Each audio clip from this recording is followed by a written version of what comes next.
আগামীকালকে ঈদের দিনের জন্য আজকে এই চাঁদ রাতে আমি কিছু কিছু রান্না রেডি করে রাখছি। তো এখন আমি নবাবী সেমাই বানাচ্ছি, এরপর একটা পাতলা সেমাই বানালাম, গরুর মাংস রান্না করলাম, আর বাদবাকি রান্না আগামীকালকে করব। এই প্রথম আমার বড় ছেলে হানজালা আমাকে ঈদের মেহেদি দিয়ে দিচ্ছে।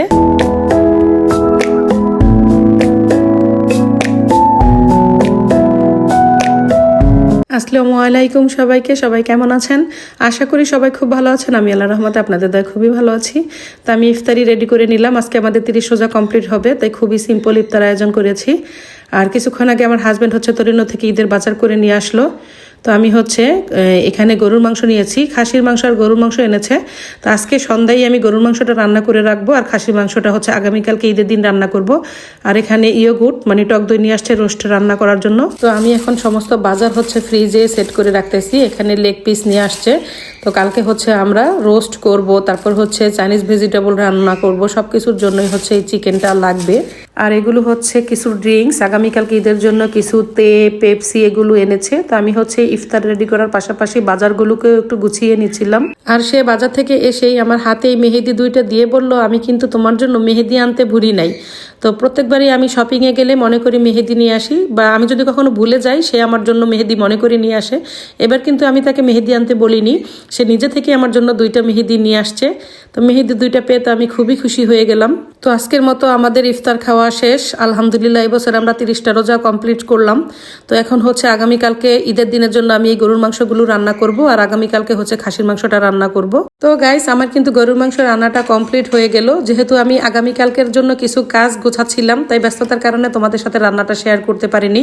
তো যাই হোক, আজকে আমাদের ইফতারের মেনু খুবই কম ছিল। তো এখন ভাবতেছি এখন গরম গরম ভাত দিয়ে একটু গরুর মাংস দিয়ে খাবো। আর খাওয়া দাওয়ার পরে আগামীকালকের জন্য নবাবী সেমাই, একটা পাতলা সেমাই এগুলো রান্না করে রাখবো, যাতে কালকে একটু চাপটা কম থাকে। এই মুহূর্তে আমার খুবই ক্ষুধা লেগেছে, তাই গরম গরম গরুর মাংস দিয়ে ভাত নিয়ে বসে পড়লাম খেতে। তো প্রতিদিনই ইফতারিতে আমাদের অনেক রকমের আইটেম থাকতো, তাই আমরা সন্ধ্যায় কিন্তু একদিনও কেউ ভাত খাইনি। আজকে যেহেতু ইফতারের আইটেম আমাদের কম ছিল, তো ভাবলাম যে গরম গরম মাংস দিয়ে একটু ভাত খেয়ে নিই। তো খাওয়া দাওয়া শেষ করে এখন চলে আসছি সেমাই রান্না করার জন্য। তো সন্ধ্যায় তো আমার হাজব্যান্ড আলিমেন্টারি থেকে এই সমস্ত বাজারগুলো করে নিয়ে আসছে। তো আমি এখন নবাবী সেমাই আর একটা পাতলা সেমাই রান্না করব। আর বাদ বাকি যেই রান্নাগুলো সেগুলো আগামীকালকে করব। তো আমি সব কিছু হাতের কাছে গুছিয়ে নিয়েছি। তো এখানে নুডলসও আছে, আমি নুডলসগুলো আগামীকালকে রান্না করব।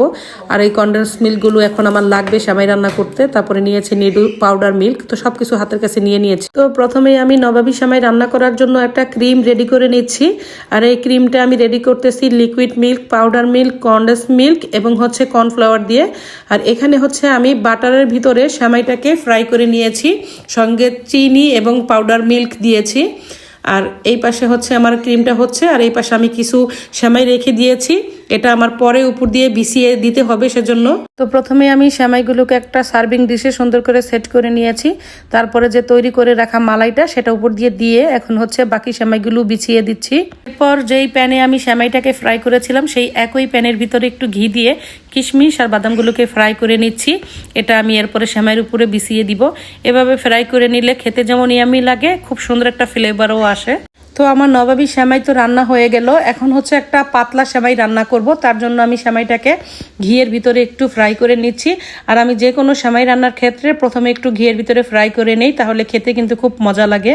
তো আমার পাতলা সেমাই রান্না হয়ে গেছে। আর আমি এই সেমাইটা সবসময় গরুর দুধ জাল দিয়ে ঘন করে তার মধ্যে কনডেন্স মিল্ক এবং পাউডার মিল্ক দিয়ে তারপরে রান্না করি, এবং আমাদের বাসার সবারই এই সেমাইটা খুব পছন্দ। তো এখন এটা একটা বাটিতে বেড়ে নেব। তো আজকের মতো আমার নবাবী সেমাই আর এই পাতলা সেমাইটা রান্না কিন্তু কমপ্লিট হয়ে গেল। এখন উপর দিয়ে কিশমিশ আর বাদাম দিয়ে দিচ্ছি। তো গাইস, আগামীকালকে তো ঈদ, আর আগামীকালকে ঈদের জন্য আজকে এই চাঁদ রাতেই আমি গরুর মাংসটা রান্না করে রাখলাম। তো সন্ধ্যা ইফতার করার পর আমরা সবাই এখান থেকে কিছুটা মাংস ভাত দিয়ে খেয়েছি। আর এই পাশে আমি একটা খুবই মজাদার একটা পাতলা সেমাই রান্না করেছি। এই সেমাইটা আমাদের বাসা সবাই খুব পছন্দ করে। আর এই পাশে আছে নবাবী সেমাই। তো আমি দুইটা সেমাই রান্না করে রাখলাম সকালবেলা, যাতে আমার হাজব্যান্ড বা আমার বাচ্চারা নামাজ পড়তে যাওয়ার সময় খেয়ে যেতে পারে। আর এই পাশে আছে নুডলস। তো এগুলো আমি আগামীকালকে রান্না করব। নুডলস, তারপর চাইনিজ ভেজিটেবল, পোলাও, তারপরে খিচুড়ি, খাসির মাংস। বাকি রান্নাগুলো আমি আগামীকালকে করব। তো আজকে আমি শুধু 2 রকমের সেমাই আর গরুর মাংসটা রান্না করে রাখলাম। আর আগামীকালকে ঈদের জন্য ছোট ছোট্ট করে একটা পুডিংও বানিয়ে নিয়েছি। তো এটাকে এখন ফ্রিজে রেখে দেবো ঠান্ডা হওয়ার জন্য, আগামীকালকে এটা বের করব। তো আমার ইফতার খাওয়ার পর রান্না শেষ করতে করতে এখন রাত 1:34 বেজে গেছে, অথচ সেই কখন থেকে আমার ছোট ছেলে আমার পিছু পিছু ঘুরতেছে মেহেদি দেওয়ার জন্য। তাই আমি আমার বড় ছেলেকে ডেকে বললাম যে সাহাল আবার হাতে একটা সুন্দর করে ডিজাইন এঁকে দাও, কারণ আমার কাজ শেষ হতে এখনো কিছুটা সময় বাকি আছে। তো আমার বড় ছেলে তো সুযোগ পেয়ে গেল, সে ছোটটার হাতে এমন একটা ডিজাইন আঁকলো দেখতে ঠিক অক্টোপাসের মতো। তো আমি দেখে একটু হাসলামও। ও বলতেছে আমি তো আম্মু কখনো মেহেদি কাউকে দিয়ে দেই নাই, তো আমি যা পারছি সেটাই আঁকার চেষ্টা করছি। এরপর হানজালা আমাকেও হাতে মেহেদি পরিয়ে দিয়েছে, কারণ আমি কাজ করতে করতে অনেক রাত্র হয়ে গিয়েছিল আর আমার খুবই ক্লান্ত লাগতেছিল। তাই আমি বলেছিলাম যে আমি আর আজকে মেহেদি পরবো না। তো হানজালা বলতেছিল যে আম্মু আমি তোমাকে মেহেদি দিয়ে দেই, আমি যা পারি সেটাই তোমাকে দিয়ে দিব। তো মাশাল্লাহ ও খুব সুন্দর করেই আমার 2 হাতে মেহেদি দিয়ে দিল। তো ও এর আগে কখনো কাউকে মেহেদি দিয়ে দেয়নি, তো প্রথমবার হিসেবে খুব সুন্দর হয়েছে। এরপর সবশেষে ও ফারিস্তার হাতেও মেহেদি পরিয়ে দিল। তো এই প্রথম আমি সাহলাবা এবং ফারিস্তা হানজালার হাতে মেহেদি পরলাম, তো খুবই সুন্দর হয়েছে প্রথমবার হিসেবে। তো এই ছিল আমাদের আজকের মতো চাঁদ রাতের গল্প। সবাইকে ঈদের শুভেচ্ছা জানিয়ে আজকের মতো আমি আমার ব্লগটি শেষ করছি। খোদা হাফেজ।